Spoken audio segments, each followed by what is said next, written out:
Mayor Muthanna ಈ ಚಿತ್ರದ ಬಗ್ಗೆ ಹೇಳೋದಾದ್ರೆ, ಒಬ್ಬ ಮೇಯರ್ ಆದವರು ಇಲ್ಲಿಂದ ಬರ್ತಾರೆ. ಇದು ಪ್ರಜಾಪ್ರಭುತ್ವದ ನಿಜವಾದ ಶಕ್ತಿ ಅಂತ ಹೇಳಿ ಈ ಸಿನಿಮಾ ಹೇಳೋದಕ್ಕೆ ಪ್ರಯತ್ನ ಪಟ್ಟಂತಹ ಸಿನಿಮಾ ಇದು.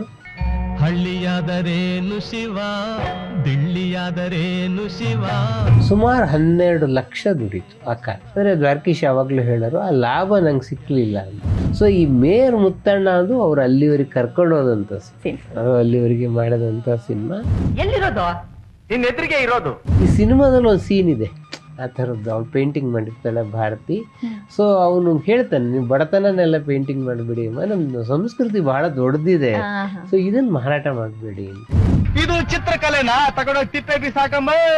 ಆ ಮೇಯರ್ ಮುತ್ತಣ್ಣ ಟೈಟಲ್ ಟ್ರಾಕ್ ಇದೆಯಲ್ಲ, ಒಂದು ಸ್ವತಃ ದ್ವಾರಕೀಶ ಹಾಡ್ತಾರೆ. ಇದನ್ನು ಯಾವಾಗಲೂ ಅದು ನೆನಪು ಮಾಡ್ಕೊಳ್ಳಿ. 2 ನಿಮಿಷದಲ್ಲಿ ಬರೋದು ವಿದೇಶಿ ಕಡೆ ಹಾಡು. 50 ವರ್ಷ ದಾಟು ಹೋದ್ರು ಇನ್ನೂ ಹಾಡು. ಒಂದೇ ನಾಡು, ಒಂದೇ ಕುಲವು, ಒಂದೇ ದೈವವು. ಸ್ವಿಮ್ಮಿಂಗ್ ಪೂಲ್ನಲ್ಲಿ ಸಾಮಾನ್ಯಕ್ಕೆ ನಿಮಗೆ ಜಯಂತಿ ಸ್ವಿಮ್ಮಿಂಗ್ ಸೂಟ್ ಹಾಕ್ತಾರೆ. ಭಾರತಿ ಬಹಳ ಅಪರೂಪ. ಸೊ ಈ ಹಾಡನ್ನು ಬಹಳ ಕಷ್ಟಪಟ್ಟು ತೆಗೆದಂಥ ಹಾಡದು.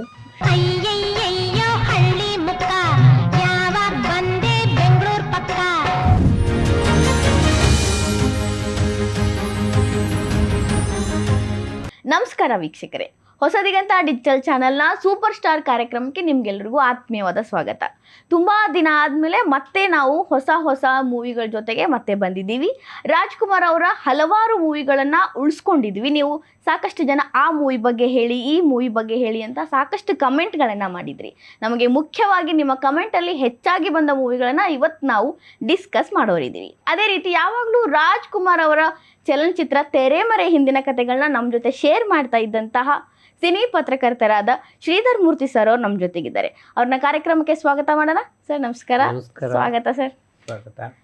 ಬಹಳ ಜನ ಯಾಕೆ ಬರ್ತಾ ಇಲ್ಲ ಮಂಗಳವಾರ ಶುಕ್ರವಾರ ಬರ್ದಿಟ್ಕೊಂಡಿದ್ವಿ ಅಂತ ಕೇಳಿದವ್ರಿಗೆಲ್ಲ ನಾವು ಮತ್ತೆ ಇವತ್ತು ಉತ್ತರ ಕೊಡ್ತಾ ಇದ್ದೀವಿ. ಅದೇ ಅವರ ಕಮೆಂಟ್ ಅಲ್ಲಿ ಯಾವುದನ್ನ ಜಾಸ್ತಿ ಹಾಕಿದ್ರು ಆ ಮೂವಿ. ಹಾಗಂದ್ರೆ ಶುರು ಮಾಡೋಣ ಸರ್? ಖಂಡಿತ. ಈ ಚಿತ್ರವನ್ನ ಸಾಕಷ್ಟು ಜನ ಹಿಂದೆಯಿಂದಾನು ಕೇಳ್ತಾ ಇದ್ರು, ಮೇಯರ್ ಮುತ್ತಣ್ಣ ಯಾಕೆ ನೀವು ಬಿಟ್ಬಿಟ್ರಿ, ಅದನ್ನ ಯಾಕೆ ನೀವು ಹೇಳ್ತಾ ಇಲ್ಲ ಅಂತ. ಸೊ ಇವತ್ತು ಆ ಚಿತ್ರದ ಬಗ್ಗೆ ಮಾತಾಡೋ ಸಂದರ್ಭ ಬಂದಿದೆ. ಹೇಳಿ ಸರ್, ಈ ಚಿತ್ರದ ಬಗ್ಗೆ ಹೇಳೋದಾದ್ರೆ. ಅದು ಒಂಥರ ಲ್ಯಾಂಡ್ ಮಾರ್ಕ್ ಅನ್ಸೋ ಮೂವಿ.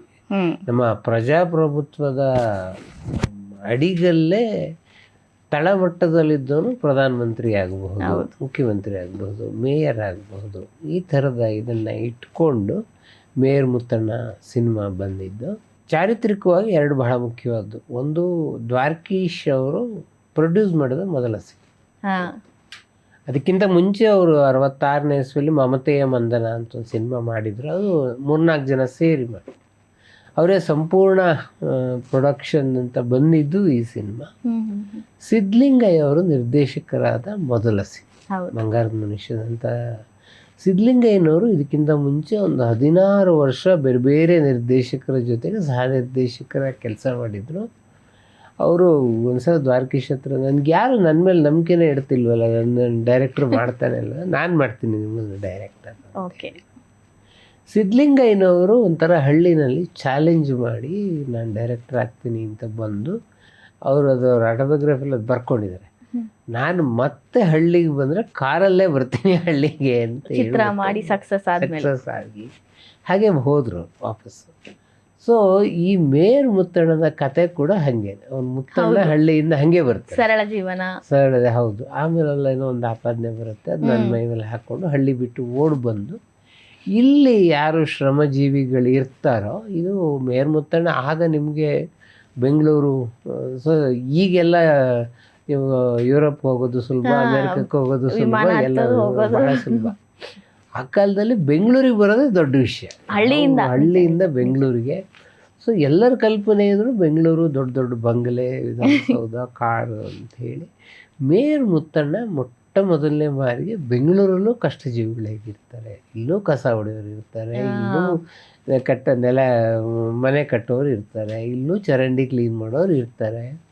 ಸೊ ಒಬ್ಬ ಮೇಯರ್ ಆದವರು ಇಲ್ಲಿಂದ ಬರ್ತಾರಲ್ಲ, ಇದು ಪ್ರಜಾಪ್ರಭುತ್ವದ ನಿಜವಾದ ಶಕ್ತಿ ಅಂತ ಹೇಳಿ ಈ ಸಿನಿಮಾ ಹೇಳೋದಕ್ಕೆ ಪ್ರಯತ್ನ ಪಟ್ಟಂತಹ ಸಿನಿಮಾ ಇದು. ಅಣ್ಣವರಂತೂ ಬಹಳ ಅದ್ಭುತವಾಗಿ ಅಭಿನಯಿಸಿದ್ದಾರೆ. ಅದರಲ್ಲಿ 2 ಥರ ಅವ್ರಿಗೆ ಬಹಳ ಪ್ರಿಯವಾದದ್ದು. ಒಂದು ಜುಟ್ಟಿರುತ್ತೆ ಅವರು ಬಂದಾಗ ಜುಟ್ಟನ್ನು ಕಟ್ ಮಾಡೋದು ದ್ವಾರಕೀಶ್. ಯಾಕಲ್ಲ ನನ್ ಜುಟ್ ಕತ್ತರಿಸಾಕದೆ 20 ವರ್ಷದಿಂದ ನನ್ನ ಪ್ರಾಣಕ್ಕಿಂತ ಹೆಚ್ಚಾಗಿ ಕಾಪಾಡ್ಕೊಂಡು ಬಂದಿದ್ದಲ್ಲೇ. ಸೊ ಜುಟ್ಟು ಇಲ್ಲದ ಇದು ರಾಜ್ಕುಮಾರ್ ಅವ್ರು ರಾಯರ ಸೊಸೈನಲ್ಲಿ ಫಸ್ಟ್ ಸಾಮಾಜಿಕ ಮಾಡುವಾಗ ಅಣ್ಣವ್ರ ಮತ್ತು ಜುಟ್ಟು ಇತ್ತು ಅವ್ರಿಗೆ. ಅವ್ರು ಪೌರಾಣಿಕ ಮಾಡುವಾಗೆಲ್ಲ ಜುಟ್ಟು ಅದು ಮಾಮೂಲಿ ಅದು. ಆಮೇಲೆ ಅವ್ರು ಸಾಮಾಜಿಕ ಮಾಡುವಾಗ ಜುಟ್ಟು ತೆಗೆದು ಪ್ಯಾಂಟ್ ಹಾಕೋದಕ್ಕೆ ಶುರು ಮಾಡಿದ್ರು. ಅಣ್ಣವ್ರು ಯಾವಾಗಲೂ ಹೇಳೋರು ಅವ್ರಿಗೆ ಅದೆರಡು ಬಹಳ ಕಷ್ಟ ಆಗೋದು ಅಂತಂದರೆ ಪ್ಯಾಂಟ್ ಹಾಕೊಂಡು ನಡೆಯೋದೇ ಬಹಳ. ಅಂದರೆ ಇದು ನಾನು ಹೇಳ್ತಿರೋದು ಅವರು ರಾಯರ ಸೊಸೈಲ್ ಮೊದಲನೇ ಸಲ ಪ್ಯಾಂಟ್ ಹಾಕೊಂಬಿಡ್ಬೋದಪ್ಪ, ನಡೆಯೋದು ಇದೆಯಲ್ಲ ಅದು ಭಾಳ ಕಷ್ಟ. ಅಂದರೆ ಪಂಚೆನಲ್ಲಿ ನಡೆದು ಅದೊಂಥರ ಕಷ್ಟ ಅಂತ ಅನ್ನಿಸ್ತಾ ಇತ್ತು. ಸೊ ಈ ಸಿನಿಮಾ ಆ ಥರದ್ದನ್ನೆಲ್ಲ ಗಮನದಲ್ಲಿ ಇಟ್ಕೊಂಡು ತೆಗೆದಂಥ.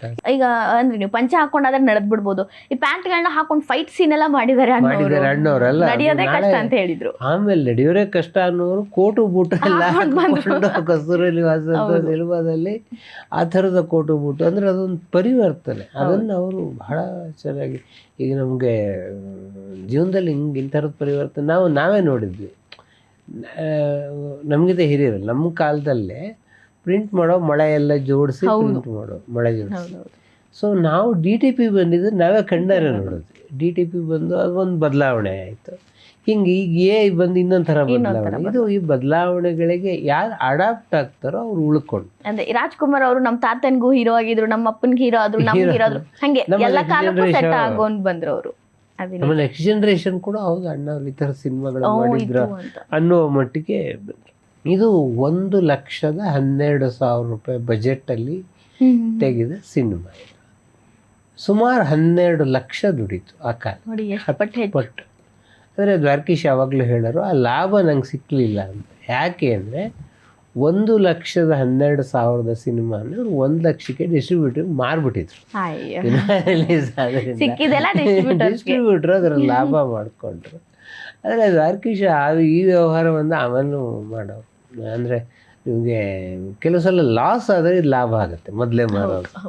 ಇದು ದ್ವಾರಕೀಶ್ ಆ ಥರದ ಲೆಕ್ಕಾಚಾರದ ಮನುಷ್ಯ. ಲೆಕ್ಕಾಚಾರ ಕೈ ಕೊಟ್ಟಿದೆ. ಅವರು ಹೇಳೋರು 16 ವರ್ಷ ನಾನು ಫ್ಲೈಟಲ್ಲೇ ಓಡಾಡ್ತಾ ಇದ್ದೆ, ಆಮೇಲೆ 2 ಮನೆ ಮಾರೋ ಪರಿಸ್ಥಿತಿ ಬಂತು. So ups and downs. Dwarakish ಅವರ ಜೀವನ ಅವ್ರು ಯಾವಾಗಲೂ ಹೇಳೋರು ಹಾವು ಏಣಿ ಆಟ. ಅದು ಒಂದ್ಸಲ ಅಲ್ಲಿವರೆಗೆ ಹೋಗಿದ್ದಿದೆ, ಇಲ್ಲಿ ಇಳಿದಿದ್ದಿದೆ ಅಂತ. ಸೊ ಈ ಮೇಯರ್ ಮುತ್ತಣ್ಣ ಅದು ಅವ್ರು ಅಲ್ಲಿವರೆಗೆ ಕರ್ಕೊಂಡು ಹೋದಂಥ ಸಿನಿಮಾ, ಅದು ಅಲ್ಲಿವರೆಗೆ ಮಾಡಿದಂಥ ಸಿನಿಮಾ. ಹೆಸರೇನು? ಮುತ್ತಣ್ಣ ಅಂತ. ಮುತ್ತಣ್ಣ, ನನ್ನ ಹೆಸರು ರಂಗ ಅಂತ. ಇದೇ ಊರ ನಿಂದು? ಇದು ಥಾಮಸ್ ಹರ್ಡಿಯ ಒಂದು ನಾವೆಲ್ಲು ಮೇಯರ್ ಆಫ್ ಕ್ಯಾನ್ಬ್ರಿಡ್ಜ್ ಅಂತ. ಅದು ಪೂರ್ಣ ಅಲ್ಲ, ಅದರಿಂದ 1-2 ಸೀನನ್ನು ಎತ್ಕೊಂಡಿದ್ದಾರೆ. ಸಿದ್ಧಲಿಂಗಯ್ಯನವ್ರಿಗೆ ಬಹಳ ಮುಖ್ಯವಾದದ್ದೇನು ಅಂದರೆ ಆ ಕಾಲದಲ್ಲಿ ಪತೇರ್ ಪಾಂಚಾಲಿ ಬಹಳ ದೊಡ್ಡ ಸತ್ಯಜಿತ್ ರೇಯ ಪತೇರ್ ಪಾಂಚಾಲಿ ಬಹಳ ದೊಡ್ಡ ಸುದ್ದಿಯನ್ನು ಮಾಡಿತ್ತು. ಅದು ವಿದೇಶದಲ್ಲೆಲ್ಲ ಚಿತ್ರೋತ್ಸವದಲ್ಲಿ ಪ್ರಶಸ್ತಿಯನ್ನು ತೆಗೆದು.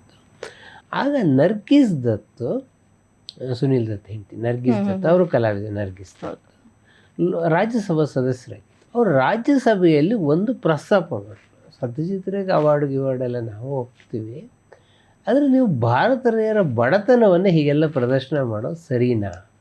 ಅರ್ಧದಲ್ಲಿ ತೋರಿಸೋದಕ್ಕೆ ನಮ್ಗೆ ಇಷ್ಟು ಸಂಸ್ಕೃತಿ ನಾಗರಿಕತೆ ಎಲ್ಲ ಇದೆ, ಬಡತನನ ನೀವು ಹಂಗೆ ತೊಗೊಂಡೋಗಿ ವಿದೇಶದಲ್ಲಿ ತೋರಿಸ್ತೀರಲ್ಲ ಸರಿನಾ ಅಂತ ನರ್ಗಿಸ್ ದತ್ತು ಒಂದು ಪ್ರಶ್ನೆಯನ್ನು ರಾಜ್ಯಸಭೆಯಲ್ಲಿ ಎತ್ತಿದ್ರು. ಸಿದ್ಧಲಿಂಗಯ್ಯನವ್ರು ನನಗೆ ಹೇಳಿದರು, ಆ ಪ್ರಶ್ನೆ ಇದೆಯಲ್ಲ ಇದು ಈ ಸಿನಿಮಾಕ್ಕೆ ನನಗೆ ಇನ್ಫ್ಲುಯೆನ್ಸ್ ಆಯಿತು. ಈ ಸಿನಿಮಾದಲ್ಲಿ ಒಂದು ಸೀನ್ ಇದೆ ಆ ಥರದ್ದು. ಅವಳು ಪೇಂಟಿಂಗ್ ಮಾಡಿರ್ತಾಳೆ ಭಾರತಿ. ಸೊ ಅವನು ಹೇಳ್ತಾನೆ, ನೀವು ಬಡತನನೆಲ್ಲ ಪೇಂಟಿಂಗ್ ಮಾಡಬೇಡಿ, ನಮ್ಮ ಸಂಸ್ಕೃತಿ ಬಹಳ ದೊಡ್ಡದಿದೆ, ಸೊ ಇದನ್ನು ಮಾರಾಟ ಮಾಡಬೇಡಿ ಅಂತ ಹೇಳಿ. ಬಹುಮಾನ ತಗೊಳ್ಳೋ ನೀವು ಚಿತ್ರಗಾರರು, ಇದು ಚಿತ್ರಕಲೆನಾ? ತಗೊಂಡೋಗಿ ತಿಪ್ಪೆ ಬಿಸಾಕಂಬ. ಇದು ಒಂದು ಬಹಳ ಸಿದ್ಧಲಿಂಗಯ್ಯನವ್ರು ಬೇರೆ ಸಿನಿಮಾದಲ್ಲೂ ಈ ಪಾಯಿಂಟ್ ಇದೆ. ಸೊ ನಮ್ಮ ದೇಶದ ಕಷ್ಟಗಳನ್ನು ಬಡತನಗಳನ್ನು ನೀವು ವಿದೇಶಿಯರಿಗೆ ತೋರಿಸಿ ದುಡ್ಡು ಮಾಡಬೇಡಿ ನೀವು. ಸೊ ನಮ್ಮ ಶಕ್ತಿ ಏನಿದೆಯೋ ಅದನ್ನು ತೋರಿಸಿ ದುಡ್ಡು ಮಾಡಿ ಅಂತ ಹೇಳೋದು. ಇದು ತಾಂತ್ರಿಕವಾಗಿ ಬಾಸುಮಣಿಯವರದ್ದು ಕತೆ. ಇದು ಉದಯಶಂಕರ್ ಸಂಭಾಷಣೆಯನ್ನು ಬರೆದ್ರು. ರಾಜ್ಕುಮಾರ್ ಭಾರತಿ ಪೇರ್ ಬಹಳ ಪ್ರಸಿದ್ಧವಾದ ಕಾಲ. ಸೊ ಇಬ್ರಿಗೂ ಬಹಳ ಡಿಫ್ರೆಂಟ್ ಆದ ಪಾತ್ರಗಳು. ಭಾರತಿಗೂ ಕೂಡ ಬಾಲ್ಜಿ ಯಾದವ್ ಇದರ ಸಂಕಲನ, ಫಿಲಮ್ ಸೆಂಟರ್ ಅಂತ ಒಂದು ಇದಿತ್ತು, ಅದರಲ್ಲಿ ಬಾಲ್ಜಿ ಯಾದವ್ ಸಂಕಲನವನ್ನು ಮಾಡುವಂಥವರು. ಕೆ ಎನ್ ಪ್ರಕಾಶ್ ಛಾಯಾಗ್ರಹಣ ಮಾಡಿದ್ರು, ರಾಜನ್ ನಾಗೇಂದ್ರ ಸಂಗೀತ, ಉದಯ್ ಶಂಕರ್ ಅವರ ಸಾಹಿತ್ಯ. ಎಲ್ಲ ಹಾಡುಗಳನ್ನು ಉದಯ್ ಶಂಕರ್ ಬರೋದು. ಈ ಹಾಡುಗಳಲ್ಲಿ ಒಂದು ವಿಶೇಷ ಏನು ಅಂತಂದರೆ, ಆ ಮೇಯರ್ ಮುತ್ತಣ್ಣ ಟೈಟಲ್ ಟ್ರ್ಯಾಕ್ ಇದೆಯಲ್ಲ, ಒಂದು ಸ್ವತಃ ದ್ವಾರಕೀಶ ಹಾಡ್ತಾರೆ. ಆ ಟೈಟಲ್ ಟ್ರ್ಯಾಕ್ ಯಾವಾಗ ಬರುತ್ತೆ ಅಂತಂದರೆ ಟೈಟಲ್ ಕಾರ್ಡ್ ಬರುವಾಗ ಬರುತ್ತೆ. ನಾನು ಭಾಳ ಜನ ಗಮನಿಸಿಲ್ಲ, ದ್ವಾರಕೀಶ್ ಯಾವಾಗಲೂ ಹೇಳಿದ್ರು, ನಾನು ಸಿಂಗರಯ್ಯ ಹಾಡಿದ್ದೀನಿ ಪಡ್ಸೋಕೇನೆ ಅಂತ ಹೇಳ್ಬಿಟ್ಟು.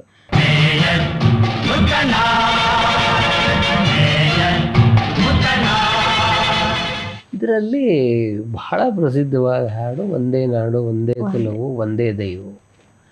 ಇದು ಸಿದ್ಧಲಿಂಗಯ್ಯ ಯಾವಾಗಲೂ ನೆನಪು ಮಾಡ್ಕೊ. ಉದಯಶಂಕರ್ ಅವರ ಶಕ್ತಿಯನ್ನು ಹೇಳುವಾಗ ಅವರು ಸುಮ್ಮನೆ ಒಂದು ಹಾಡಿರಲಪ್ಪ ಏನು. ಸೊ ನಮ್ಮ ಎಲ್ಲ ಜಾತಿ ಯಾವುದು, ಮತ ಯಾವುದು, ನಾವೆಲ್ಲರೂ ಒಂದೇ ಅಂತ ಹೇಳುವ ಒಂದು ಹಾಡು ಬೇಕು. ಸಿದ್ಧಲಿಂಗಯ್ಯ ಯಾವಾಗಲೂ ಅದು ನೆನಪು ಮಾಡ್ಕೊಳ್ಳಿ. 2 ನಿಮಿಷದಲ್ಲಿ ಬರೋದು ಉದಯಶಂಕರ್ ಈ ಹಾಡನ್ನು, 2 ನಿಮಿಷ ತಗೊಂಡು ಕರೆಕ್ಟ್ 2 ನಿಮಿಷದಲ್ಲಿ ಬರೆದ್ರು. ಅದು 50 ವರ್ಷ ದಾಟು ಹೋದರೂ ಇನ್ನೂ ಹಾಡು ನೋಡ್ಕೊಂಡು. ಆಮೇಲೆ ಇದರಲ್ಲಿ ಯಲ್ಲಾರೀಶ್ವರಿದು ಒಂದು ಹಾಡಿದೆ, ಹಲೋ ಹಲೋ ಅಂತೇಳಿ, ಹಾವಿಸಿಗೆ ಮುಂಗುಸಿಯಕ್ಕೆ. ಅದರಲ್ಲೂ ಒಂದು ದ್ವಾರಕೀಶು ಧ್ವನಿ ಕೂಡಿಸಿದ್ದಾರೆ. ಅದು ಪಿ ಬಿ ಶ್ರೀನಿವಾಸ್ ಮತ್ತು ಯಲ್ಲಾರೀಶ್ವರಿ. ಅಯ್ಯೋ ಅಯ್ಯೋ ಹಳ್ಳಿ ಮುಕ್ಕ, ಒಂದು ಅಂದರೆ ಹಳ್ಳಿಯಿಂದ ಬಂದ ತಕ್ಷಣ ಒಂದು ಹಾಡದು. ಈ ಹಾಡಿನ ಸಂದರ್ಭದಲ್ಲಿ ದ್ವಾರಕೀಶಿಗೊಂದು ಕಲ್ಪನೆ ಇತ್ತು. ಪನ್ನಿತ್ತಿಲ್ಲನ್ ಅಂತ ಒಂದು ತಮಿಳು ಸಿನಿಮಾ, ಅದರಲ್ಲಿ MGR ಅನ್ನು ಹೀಗೆ ರೇಗಿಸುವಂಥ ಒಂದು ಹಾಡಿದೆ. ಸೊ ಅದರಲ್ಲಿ MGR ಗೊತ್ತಿಲ್ಲ ಕುಡಿದು ಬಿಡ್ತಾರೆ, ಕುಡಿದು ಕಷ್ಟಕ್ಕೆ ಸಿಗುತ್ತೆ ಈ ಥರದ್ದು. ಅಂದರೆ ಹಳ್ಳಿಯವ್ರಿಗೆ ಯಾವ್ದು ಕುಡಿಬೇಕು ಯಾವ್ದು ಗೊತ್ತಿರಲ್ಲ ಅಂಥೇಳಿ. ಸೊ ಈ ಥರದ್ದನ್ನು ಅಣ್ಣವ್ರ ಹತ್ರ ಮಾಡಿಸ್ಬೇಕು ಅನ್ನೋದು ದ್ವಾರಕೀಶಿಗೆ ಬಹಳ ಆಸೆ. ಆ ಸೀನ್ ಬಹಳ ಪ್ರಸಿದ್ಧ. ಈಗ ಲೀಡರ್ಸ್ಕೊಂಡ್ರು ಈ ಹಾಡಿಗೆ ಹಳ್ಳಿ ಅಯ್ಯೋ ಅಯ್ಯೋ ಹಳ್ಳಿ ಮುಖ.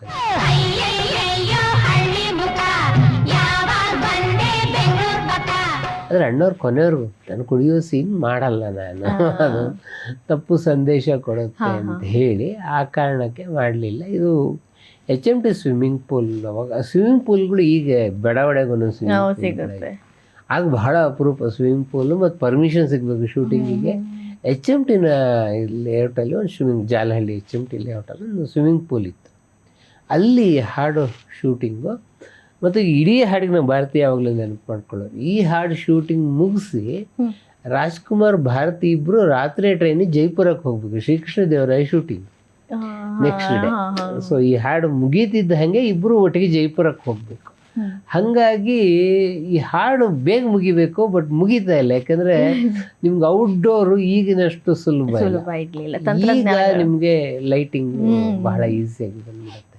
ಆಗ ನಿಮಗೆ ಸನ್ಲೈಟ್ ನೋಡ್ಕೋಬೇಕು, ಸ್ವಿಮ್ಮಿಂಗ್ ಪೂಲನ್ನು ತೆಗಿಬೇಕು. ಸ್ವಿಮ್ಮಿಂಗ್ ಪೂಲ್ನಲ್ಲಿ ಸಾಮಾನ್ಯಕ್ಕೆ ನಿಮಗೆ ಜಯಂತಿ ಸ್ವಿಮ್ಮಿಂಗ್ ಸೂಟ್ ಹಾಕ್ತಾರೆ, ಭಾರತಿ ಬಹಳ ಅಪರೂಪ. ಸೊ ಈ ಹಾಡನ್ನು ಬಹಳ ಕಷ್ಟಪಟ್ಟು ತೆಗೆದಂಥ ಹಾಡದು.